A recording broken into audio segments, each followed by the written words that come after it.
গত কয়েকদিন ধরেই প্রচারণা চলছে যে ঢাকা ও ঢাকার বাইরে একাধিক আয়োজনে অংশ নিতে আগামী ২৮শে নভেম্বর বাংলাদেশ সফর করবেন ভারতীয় বংশোদ্ভূত ইসলামী বক্তা জাকির আব্দুল করিম নায়েক ওরফে ডক্টর জাকির নায়েক। তিনি ঢাকায় এলে তাকে যেন গ্রেপ্তার করে দিল্লির হাতে তুলে দেয়া হয়। ভারতের পররাষ্ট্র মন্ত্রণালয়ের মুখপাত্রের এমন বক্তব্যের পর এ নিয়ে দেশব্যাপী আলোচনা সমালোচনার শুরু হয়েছে। আল্লাহ ধৈর্যশীলদের সঙ্গে আছেন, আর ভ্রাতৃত্ব বজায় রাখতে চাইলে ধৈর্যশীল হতে হবে। ডক্টর জাকির নায়েকের আসন্ন সফর প্রসঙ্গে গত ৩০ অক্টোবর ভারতের পররাষ্ট্র মন্ত্রণালয় সংবাদ সম্মেলন করে। সে সময় দেশটির পররাষ্ট্র মন্ত্রণালয়ের মুখপাত্র রণধীর জয়সওয়াল বলেন, জাকির নায়েক একজন পলাতক আসামি, তিনি ভারতে ওয়ান্টেড। তাই ভারত আশা করে তিনি যেখানেই যান না কেন সংশ্লিষ্ট দেশ তার বিরুদ্ধে যথাযথ ব্যবস্থা নেবে। So we expect that wherever he goes, those people will take due action. যদিও তার ঢাকায় আসার বিষয়ে বাংলাদেশ সরকারের পক্ষ থেকে তেমন কোনো স্পষ্ট বক্তব্য আসছিল না। তবে মঙ্গলবার স্বরাষ্ট্র মন্ত্রণালয়ের আইন শৃঙ্খলা সংক্রান্ত কোর কমিটির বরাত দিয়ে কয়েকটি স্থানীয় গণমাধ্যমে দাবি করা হয়, আগামী জাতীয় সংসদ নির্বাচনের আগে আইন শৃঙ্খলা বাহিনীর নানামুখী ব্যস্ততার কারণে জাকির নায়েককে এখনই বাংলাদেশে আসার অনুমতি দেয়া হবে না। এছাড়াও বাংলাদেশের নির্বাচনকালীন সময়ে তার এই সফরের অনুমতি না দেয়াই ভালো হবে বলে মনে করছে স্বরাষ্ট্র মন্ত্রণালয়। কিন্তু এই বিষয়ে চূড়ান্ত সিদ্ধান্ত প্রধান উপদেষ্টার দপ্তর থেকে দেয়া হবে বলে আশা করছেন দায়িত্বপ্রাপ্তরা। তত বেশি বোঝাতে পারবো, তত ভালো করে ইসলামকে বুঝতে পারবেন। আমিও সেটাই করি, ইসলামও বলে সত্যকে ছড়িয়ে দিতে। ডক্টর জাকির নায়েক ইসলাম ধর্ম সম্পর্কিত নানা বিষয়ে বক্তব্য দেন এবং বিতর্ক করেন। তিনি তার বক্তৃতার মাধ্যমে ইসলাম ধর্ম সম্পর্কে বিভিন্ন বিষয় কোরআন ও হাদিসের আলোকে ব্যাখ্যা বিশ্লেষণ করেন। একই সাথে বিভিন্ন ধর্মের তুলনামূলক বিশ্লেষণের মাধ্যমে ইসলামের অধিকতর গ্রহণযোগ্যতা প্রতিষ্ঠা করার চেষ্টা করেন। তার আলোচনায় ইসলাম ও আধুনিক বিজ্ঞান, ইসলাম ও খ্রিস্ট ধর্ম এবং ইসলাম ও ধর্মনিরপেক্ষতাবাদ বিষয়বস্তুগুলো থাকায় তার বক্তব্য শুনে অসংখ্য খ্রিস্টান ও হিন্দু ধর্মের অনুসারীরা ইসলাম ধর্ম গ্রহণ করেছেন। জানা যায়, ডক্টর জাকির নায়েক কুরআনের বৈজ্ঞানিক ব্যাখ্যা ও গবেষণা ভিত্তিক ইসলামী আলোচনার কারণে ভারত সহ বিভিন্ন দেশের হিন্দুরা দলে দলে ইসলাম ধর্ম গ্রহণ করে। এতে ভারত সরকারের রোষানলে পড়তে হয় জাকির নায়েককে।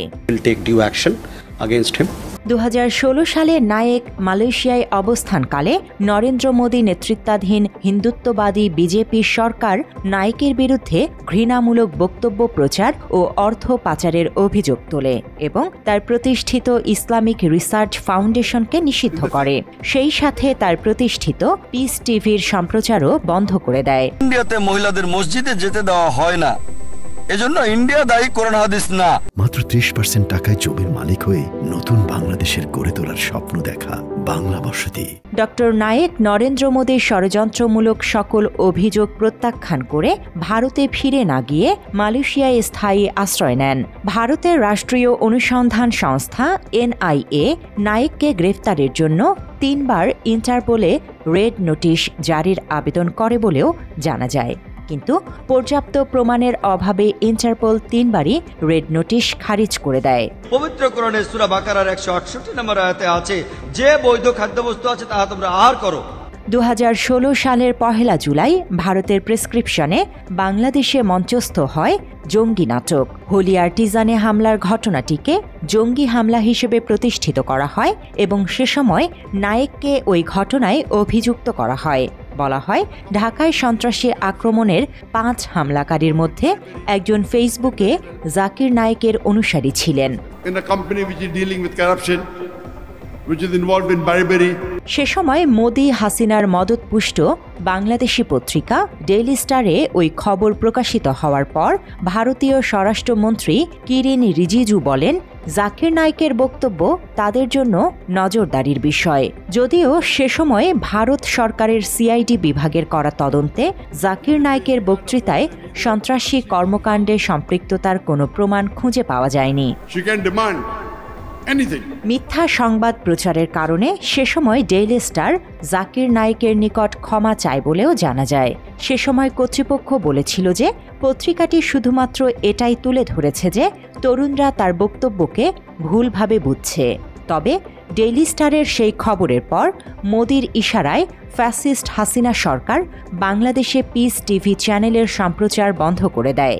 তৎকালীন তথ্যমন্ত্রী হাসানুল হক ইনু বলেন যে পিস টিভি মুসলিম সমাজ, কুরআন, সুন্নাহ, হাদিস, বাংলাদেশের সংবিধান, আমাদের সংস্কৃতি, আচার প্রথা ও রীতিনীতির সঙ্গে সঙ্গতিপূর্ণ নয়।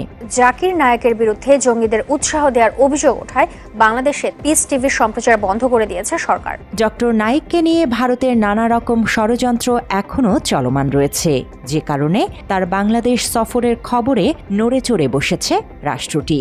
বাংলাদেশ থেকে মোদির মদতপুষ্ট হাসিনা সরকারের পতনের পরও ভারতের সুরেই কথা বলছে বাংলাদেশ। হলুদ বা বাদামি, ধনী বা গরিব, আমরা কাছাকাছি দাঁড়িয়ে নামাজ পড়ি। তবে শনিবার জাকির নায়েকের সফর ইস্যুতে বাংলাদেশ সরকারের পররাষ্ট্র মন্ত্রণালয়ের মুখপাত্র এস.এম. মাহবুবুল আলম বলেন, ভারতের পররাষ্ট্র মন্ত্রণালয়ের মুখপাত্র একজন বিশিষ্ট ইসলামী স্কলার বা ধর্মীয় ব্যক্তিত্বের সম্ভাব্য বাংলাদেশ সফর প্রসঙ্গে যে মন্তব্য করেছেন তা আমাদের নজরে এসেছে। তিনি আরও বলেন, আমরাও বিশ্বাস করি যে অন্য যে কোনো দেশের কোনো অভিযুক্ত বা পলাতক ব্যক্তিকে আশ্রয় দেয়া উচিত নয়। ডক্টর নায়েকের বাংলাদেশ সফর নিয়ে বাংলাদেশের এমন নতজানু মন্তব্যের পর সাধারণ মানুষের মাঝে মিশ্র প্রতিক্রিয়ার জন্ম হয়েছে। অন্য দেশের কোনো অভিযুক্ত বা পলাতক ব্যক্তিকে আশ্রয় দেয়া উচিত না হলে বাংলাদেশের ২৪-এর গণহত্যায় অভিযুক্ত ফ্যাসিস্ট হাসিনাকে ভারত কিভাবে আশ্রয় দিয়েছে সে বিষয়ে প্রশ্ন তুলেছে অনেকে। গুঞ্জন উঠেছে আগামী ২৮-২৯ নভেম্বরে রাজধানীর একটি আয়োজনে অংশ নিতে ঢাকায় আসতে পারেন ডক্টর জাকির নায়েক। রাজধানী ঢাকার বাইরেও তিনি প্রোগ্রাম করবেন বলে জানা গেছে। Desk report, Bangla addition.